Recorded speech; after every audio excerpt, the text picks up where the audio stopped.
तो कैसे हैं आप लोग? आशा करता हूँ बहुत अच्छे होंगे, घर पे होंगे और स्वस्थ होंगे।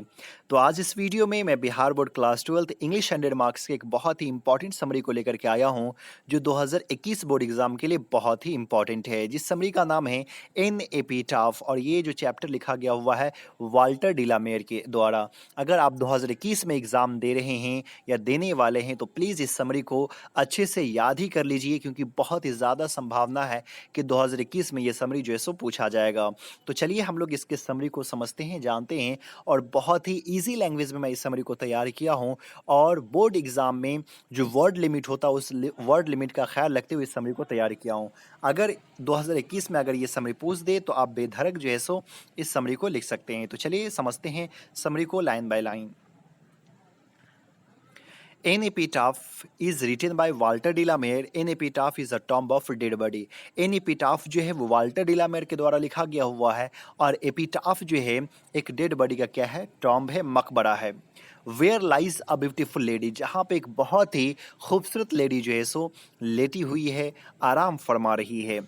Actually poet love very much to that lady, और एक्चुअली में वो जो पोएट थे वो पोएट उस लेडी से बहुत ज़्यादा प्यार किया करते थे।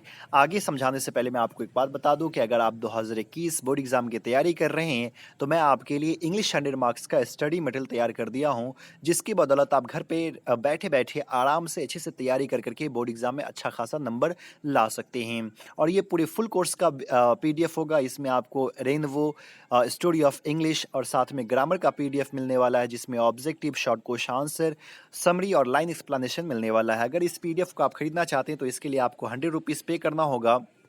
आप 8083216409 पे पेटीएम या फ़ोन पे या गूगल पे के द्वारा पेमेंट कर सकते हैं और उसका स्क्रीनशॉट लेकर के व्हाट्सएप पे मैसेज कर दिए। व्हाट्सएप पे ही PDF मिल जाएगा, यही है WhatsApp number. She was very beautiful, और वो जो लेडी थी बहुत ही खूबसूरत लेडी थी। One day that lady died and buried finally in the grave, और एक दिन जो वो लेडी है वो लेडी मर जाती है और उसको कब्र में जो है सो दफना दिया जाता है। ग्रेव मतलब होता है कब्र। So in this poem, poet is expressing his sad feeling for a lady who is laying in the grave. और इसीलिए इस कविता में कवि जो है अपने सैड फीलिंग को जो है वो बयान कर रहे हैं, एक्सप्रेस कर रहे हैं उस लेडी के लिए जो लेडी जो है सो कब्र में लेटी हुई है, सोई हुई है।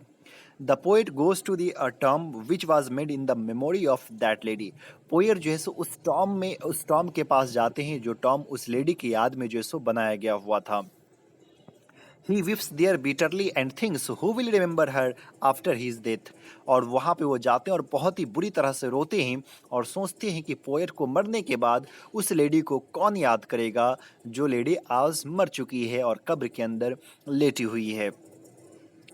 The poet is in the opinion that man is a mortal and soul is immortal. Poet के एक ओपिनियन है, पोएट की राय है कि जो मैन होते हैं ना, इंसान जो होते हैं वो मॉर्टल होते हैं, मरणशील होते हैं, एक ना एक दिन उसको मरना है।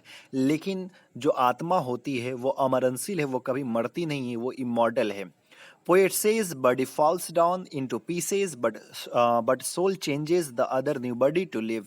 पोएट कहते हैं कि जो बॉडी होता है ना वो टुकड़ों टुकड़ों में टूट जाता है, लेकिन आत्मा जो है वो दूसरे बॉडी में क्या हो जाता है, चेंज हो जाता है और वो जीवित रहता है।